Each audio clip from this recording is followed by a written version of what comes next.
Today I will talk about one aspect of one of the two research projects that I'm currently working on, and the title of my talk is Women's Justice Seeking in the Context of Political Violence, Femicide and Resistance in Kurdistan. So just some background. In my past research, I studied the history, ideology, and current practices of the Kurdish women's liberation movement in the context of the wider struggle for democratic autonomy in the region. And at the moment, I have two separate research projects. One focuses on self-organized refugee camps in the Kurdish regions in the Middle East, and the other one focuses on women's justice-seeking efforts in the aftermath of conflicts in the region. So in this talk, I will mainly analyze the campaigns that the Kurdish women's movement has been leading in the past year in response to some of the very critical political developments that have been unfolding in the region. And as I argue against approaches that address primarily the state or ask the state for protection and rights, the Kurdish women's movement's perspective on the idea of justice is embedded in a generally non-state or stateless ideological and cosmological framework of analysis. So this means that notions such as rights and law become actually secondary to the ways in which this movement understands justice as part of a wider struggle for sovereignty, decolonization, and autonomy. So early on, I want to stress that many of these efforts that I'm going to talk about today can be read within a wider tradition of alternative women's or feminist justice seeking. For decades, of course, feminists have criticized that the ways in which law, including international law, the ways in which it does not manage to address the specific discrimination and violence experienced by women. And as a result, there have been many alternative quests for justice that go beyond the frameworks that we know from international systems or understandings of law. And more interested in amplifying the needs and demands of women, and thereby also coming up with new methodological and conceptual vocabularies that can fully grasp the systematic nature of the violence experienced by women on a global scale.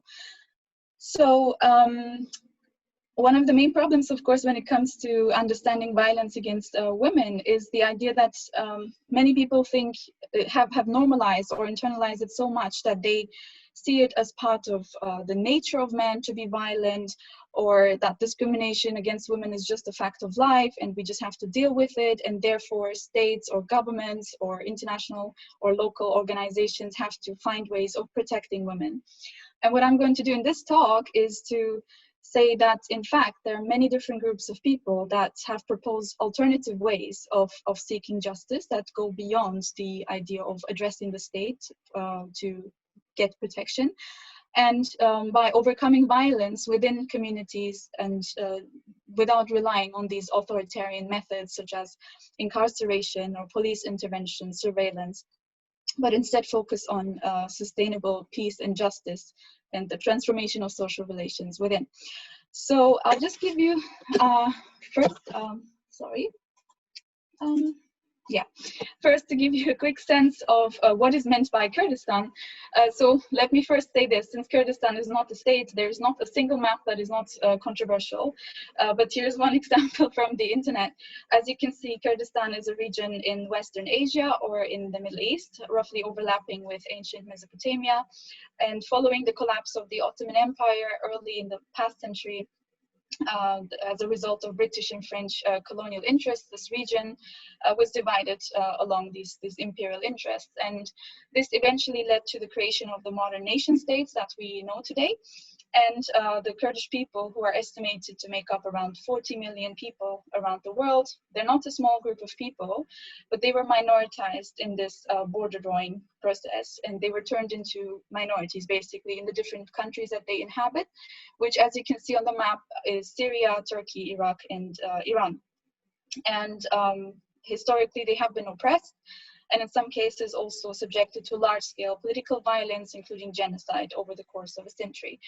So in a world system of nation states, of course, whose borders have been largely shaped by colonial legacies and interests, the Kurdish people's rightlessness or statelessness exposes them to all sorts of harm. And this has to do also with the lack of an international collective political status as a people. And this is really important when we try to keep in mind why, in many ways, Kurdish women resort to ways of justice seeking that are beyond the idea of the nation state or this international system that relies on nation states. Let me just quickly also contextualize violence, including political violence in the lives of Kurdish women.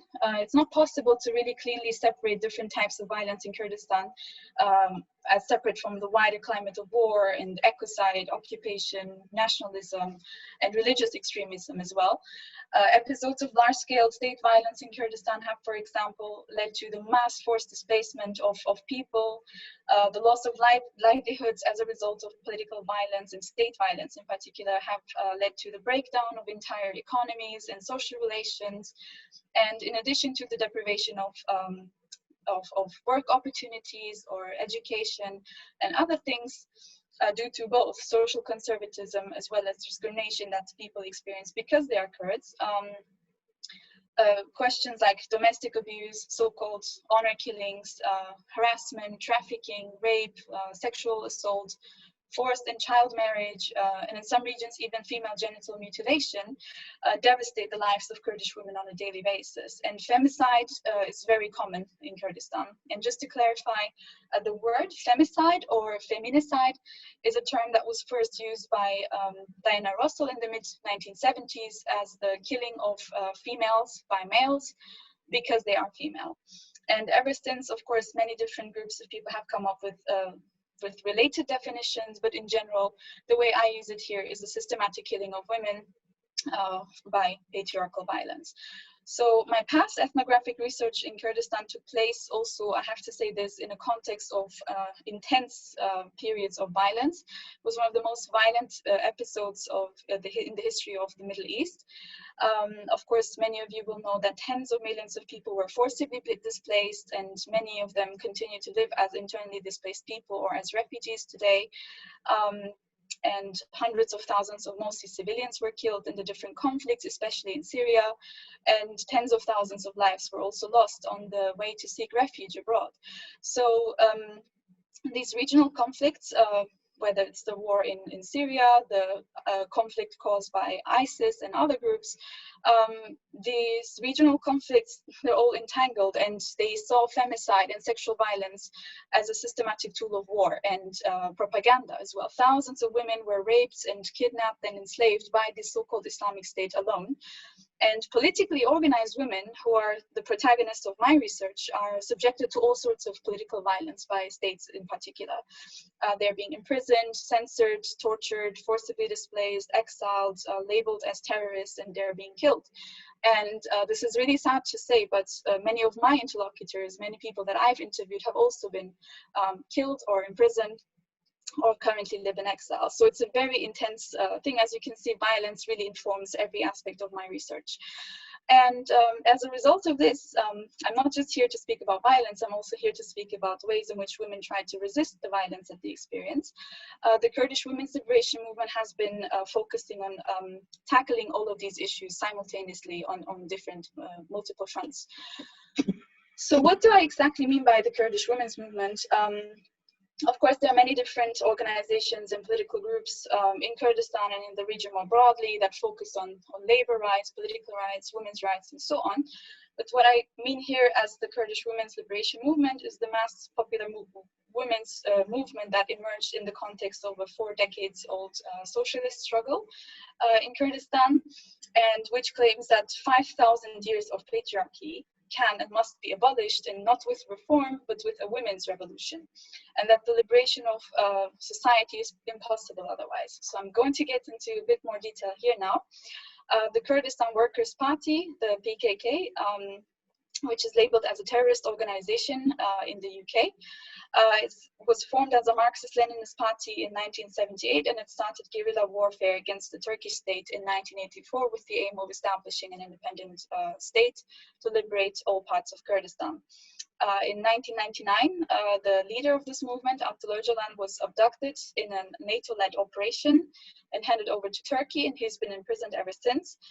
And as early as the 1990s, the movement already began to critique and abandon, actually, the idea of a nation state for the Kurdish people, and began to theorize and implement alternative forms of self-determination, mainly through what Öcalan proposed in 2005 as democratic confederalism, which is basically a grassroots system based on autonomous communes and councils and cooperatives, academies. It's basically a radical democracy, and the three principles are radical democracy, women's liberation, and ecology. So these are all things that I am discussing in my forthcoming book, which is supposed to be published in the summer of 2021. It's called The Kurdish Women's Movement, History, Theory, and Practice, and there I get into the depth of these things, and I don't have the time to elaborate on them so much today. But the most important aspect of this movement is that it actually understands itself as a women's paradigm. So women's liberation is not just seen as an end in itself, but also as necessary for the liberation of society as a whole. And this is also, again, important when speaking about the notion of justice in this movement. So many of those who are listening now will have first heard about Kurdish women, perhaps only in 2014, in the context of their armed resistance against the so-called Islamic State, or Daesh. And indeed, thousands of Kurdish women have lost their lives fighting ISIS, and I conducted interviews with many of them. In northern Syria, which the Kurdish people call Rojava Kurdistani, which means Western Kurdistan, or simply Rojava, a revolution was declared in 2012 in the context of the ongoing movement in Syria. And there, this movement that is working around the ideas proposed by Öcalan has been implementing democratic autonomy. So as a result, since 2012, this is a region that has been visited by many independent groups, academics, artists, activists, especially by many feminist activists, because it's basically a non-state system that has actively protected, fed, and educated millions of people in the midst of war, and has been doing so, claiming to do it on egalitarian principles. So unfortunately, as I said, I can't really speak much about the exact structures, but it's important to know that this region has been celebrated especially for its institutionalization of women's rights, in its social contract, in its education system, in the principle of co-presidency, which is basically one woman and one man sharing power on all levels of the administration, in addition, of course, to the women's armed forces. And of course, mainstream media has really focused on the women's fight and has kind of sensationalized it. But in fact, if you speak to these women, they will say that they simply understand themselves as a self-defense force of a wider social, political women's movement. And so these are all photos I took between 2014 and 2018 in my various trips to northern Syria. And there's so much to say, and I hope we will have other opportunities to speak about these details. Today, I'm going to speak about the ways in which this movement is actually under attack. And I can just see my father is trying to join the room. Hello, Baba. And so that's nice. So sorry for the interruption. But basically, just to say a few words about the idea of justice in the Kurdish women's movement ideology, and this is again important to appreciate the ways in which it is currently seeking justice, as many of these achievements that I've just mentioned are under attack by the Turkish army in particular. So this movement, as I said, drawing mainly on the ideas of the imprisoned Abdullah Öcalan, but also in its own literature, and generally there's so many theoretical efforts that are being led by women who are in the guerrilla forces in the mountains of Kurdistan, or in these communes, as I mentioned, in northern Syria. They understand patriarchy as a 5,000-year-old system of domination and violence that is inherently linked to the state, with roots in ancient Mesopotamia. And as a result, sexism, capitalism, and the nation state are seen as constituting the main powers behind society side, which is basically the state's assault on society, the state's attack on society's ability to develop moral and political decision-making mechanisms and to organize life in harmony with nature and in harmony with between the different communities. In this movement, ideology, oppression, and violence are not fate. They can be abolished because they have been established over time. But this cannot happen through reforms, but through a women's revolution. And the way in which this movement understands revolution is not something that is like a day in the calendar, and one day everything will be turned upside down, but instead, it's something that has to be built in the here and now through these autonomous self-organized structures. So the whole movement, this Kurdish freedom movement that I'm talking about, as I've defined it earlier, has a parallel autonomous women's system. So women's assemblies get to veto the general assemblies, the women's communes get to veto the general communes. It's a really complex system. It's confederally organized, and self-defense and autonomy are really seen as important guarantors for the protection of women. So it's total women's self-reliance, but at the same time, there's a wider general struggle that they are leading together with the men against state oppression, but also against ecocide, for example, against exploitation and other things. So just to put it very briefly, there's volumes of books that this movement has written. So I'm not really doing justice to, speaking of justice, I'm not really doing justice to the amount of things that have been written on this topic. But justice is basically not seen as something that can be given by the state, but it has to be built, starting within the Kurdish family itself. So the man has to transform in order for women to be free. So a lot of this movement's work is actually pedagogical and focused on changing the community itself, rather than waiting for the creation of a Kurdistan that may never come. So, and I have to say, of course, this is just one movement. This does not represent the whole spectrum of Kurdish politics. But this is a very big movement, and it's basically the movement that people have been seeing mediated through this image of the Kurdish woman fighter. It's the Kurdish woman fighter who has taken up arms against the so-called Islamic State is basically a continuation of this longer, decades-old struggle. So, as I mentioned, today I'm not going to talk so much about the achievements as much as I will speak about the attacks that this movement has been facing. So just a couple of weeks into my fellowship here at Oxford, last year in October 2019, the Turkish army began its so-called Peace Spring operation. Previously, in January 2018, Turkey had already launched the Operation Olive Branch against the majority Kurdish regions of Afrin and northwestern Syria. So you can see two photos from the BBC that describe, so the first one, the red areas are basically majority Kurdish regions, not all of them, but most of them are majority Kurdish regions on the left picture, and the rest on the right as well. They're currently occupied after the Turkish state invaded and attack these regions. And this is because Turkey sees the system that is being built there as a terrorist establishment. The security concerns come from the fact that the movement on the ground is close to the Kurdistan Workers' Party, which is the enemy of Turkey. And it's basically the enemy of Turkey, Abdullah Öcalan's ideas that are being implemented there in practice.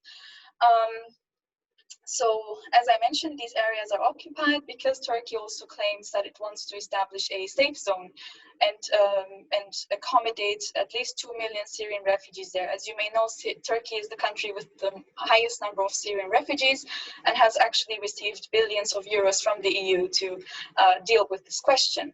But what we've seen happen over the last few years, especially since 2015, Turkey has often been able to instrumentalize the plight of the refugees for its own foreign policy agendas. So in order to deal with the refugee question, the Turkish state has in fact caused large-scale forced displacement. As a result of these military operations, hundreds of thousands of people have been displaced. And it's important to mention that Turkey is the second largest NATO army and also a EU candidate. So as Turkey bombed these civilian areas, its allies on the ground, whose slogans, looks, and methods appeared like copies of the so-called Islamic State, engaged in systematic war crimes, including assassinating civilians, abusing religious minorities, sexually assaulting women, torturing people, looting homes, and destroying historical and natural heritage. Turkey installed something like a government in this area and basically replaced all of the Kurdish symbolism that we have seen in this region since 2012, removing these references to the Kurdish nature, to the Kurdish culture of this region, and instead installing symbols or signs glorifying Ottomanism or Erdogan's version of Turkish nationalism. So the people that it settled there after displacing the Kurds are not Kurds, and they're basically proxies of the Turkish state. And these are basically Islamist forces. And these war crimes have been widely documented. You can find files from Amnesty International, from Human Rights Watch, or from the UN about these atrocities. And as I said, the last operation, just to show it here again, happened after the sudden withdrawal of US troops ordered by Donald Trump. And the Olive Branch operation really resembles the Afrin invasion very much. And what's interesting and important to note is that women have been specifically targeted in these operations. So very early on, local organizations were saying that this is a war on women, that women were specifically targeted. And in fact, the gang-like behavior of these groups really triggered in the minds of many people that I've also spoken to, all the experiences. They remembered the experiences that they had under the rule of the ISIS caliphate. So you have to remember that many of these border regions were in fact held by ISIS for several years. Just a quick, I'm just going to read the bold section here from a UN Human Rights Council report on of the Independent International Commission of Inquiry on the Syrian Arab Republic from earlier this year.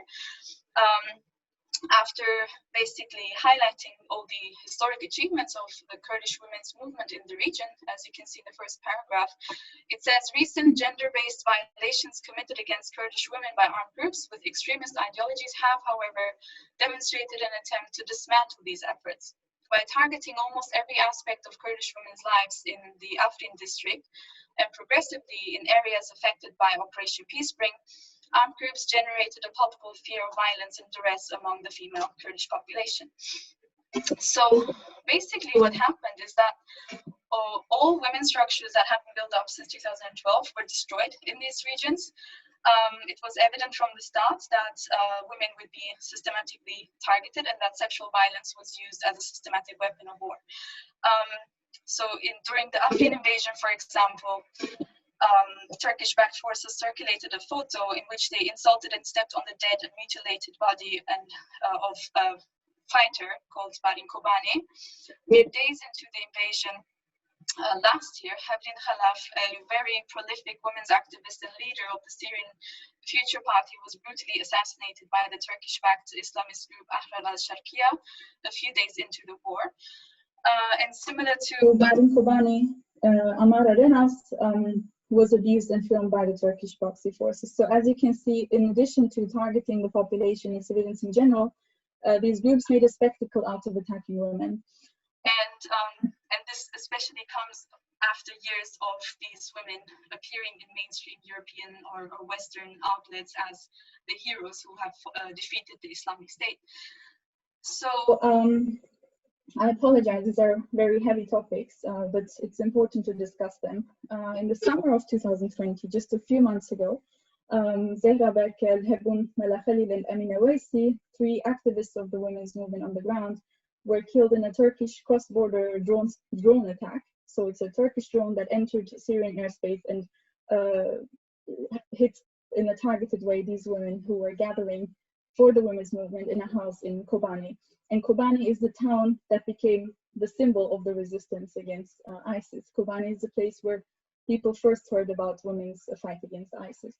So another important thing to note is that many women from religious minorities such as Yazidis and Christians have also been specifically targeted and often kidnapped by these groups who demand ransom for them.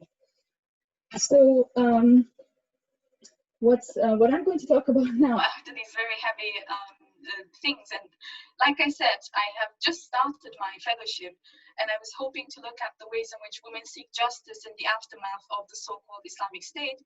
What ended up happening is that in post-ISIS northern Syria, actually struggling against the Turkish state became an important peacemaking effort and an important site of struggle for women. Women organized large-scale protests in previously ISIS-occupied cities and towns like Manbij, Raqqa, Tabqa, Deir ez-Zor, and other places. And last year, on 25th of November, International Day Against Violence Against Women, as well as this year, just last week, Syriac, Assyrian, Kurdish, Arab, and Turkmen women organized massive rallies with the slogan "Occupation is Violence." Kongre Astar, which is the umbrella Kurdish women's organization in North and East Syria, launched the Women Defend Rojava campaign as a call for women around the world to protect the women's revolution from this femicidal occupation, as they call it. And in many statements, the armed forces of the women's defense units, the YPJ, expressed their determination to fight against the second largest NATO army, just as they had fought against Daesh.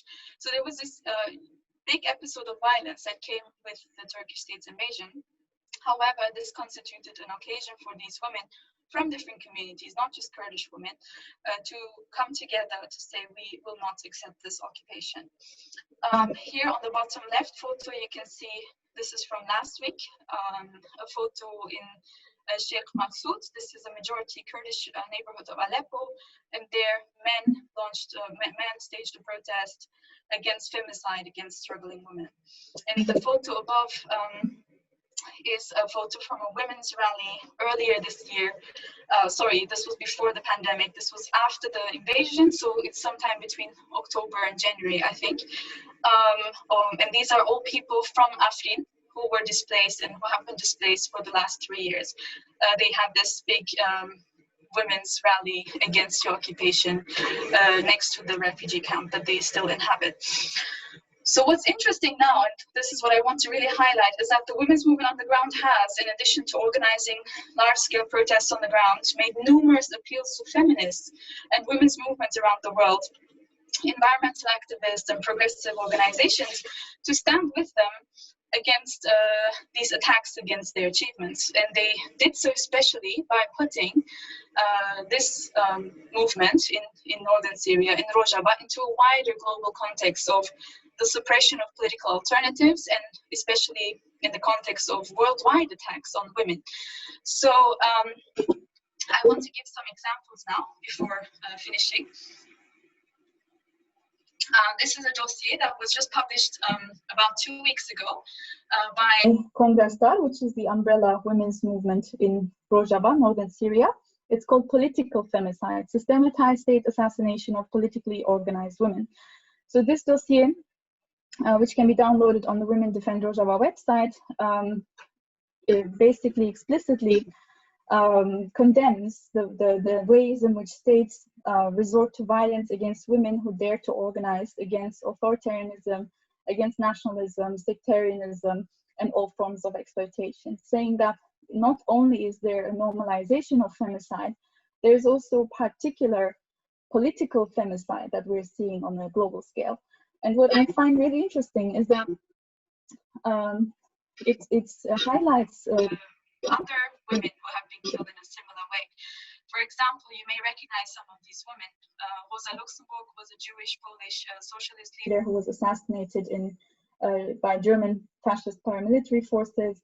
The Sisters Mirabal, the 3 women that you see in the gray photo, they resisted against the Trujillo dictatorship of the Dominican Republic, and they were executed for their resistance. And you may or may not know this, but actually International Day Against Violence Against Women is designated to them. 25th of November 1960 is the day they were executed.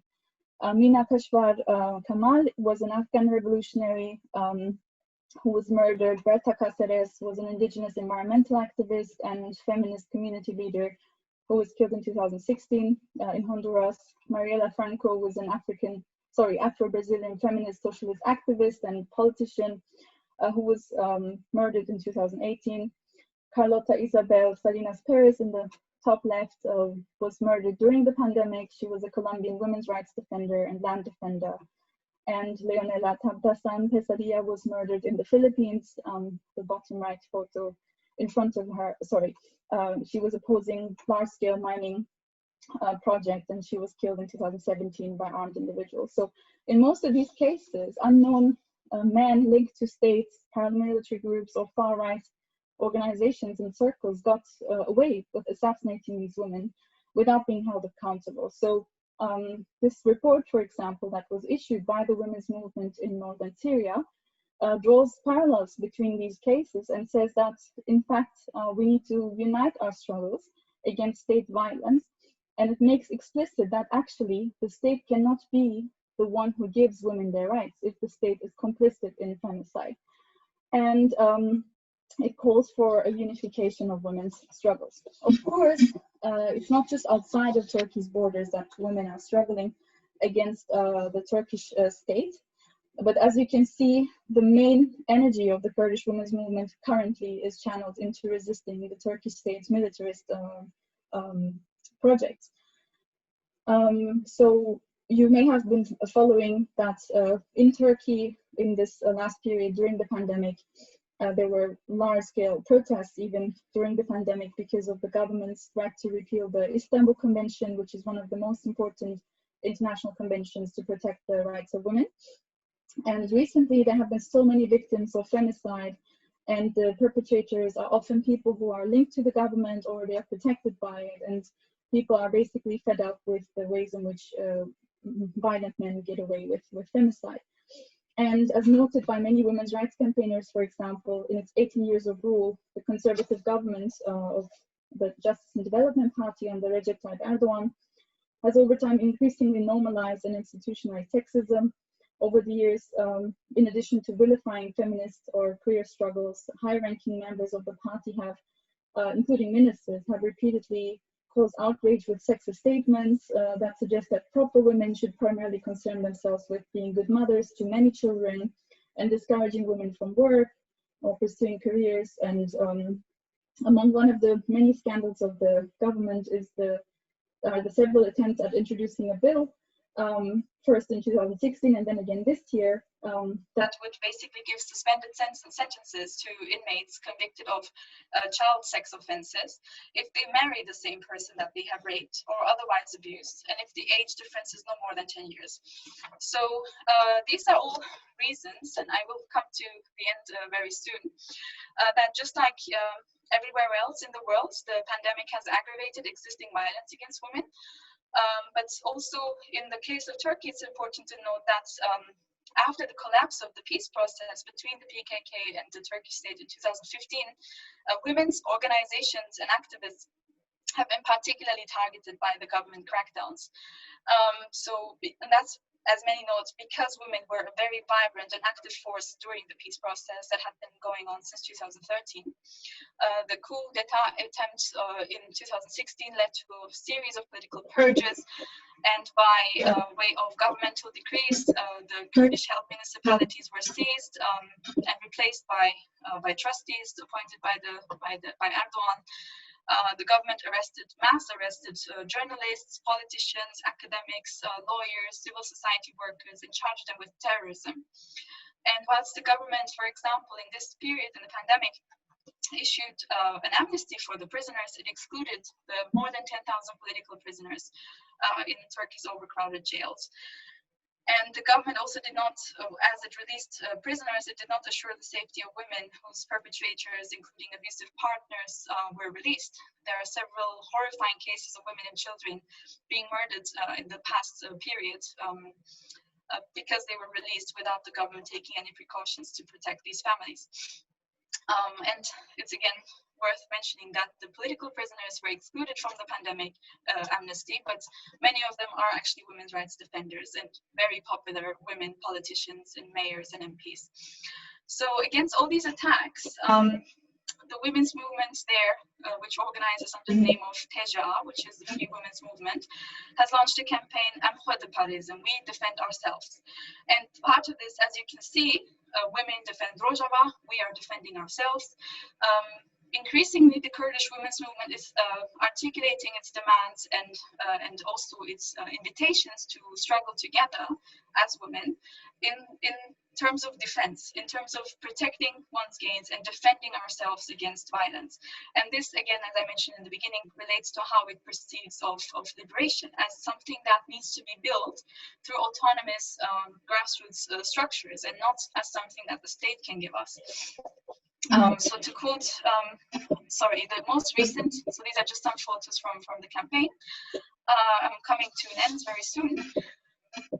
But basically, the most recent campaign that I want to mention as well was just began last week on November 25th, International Day Against Violence Against Women.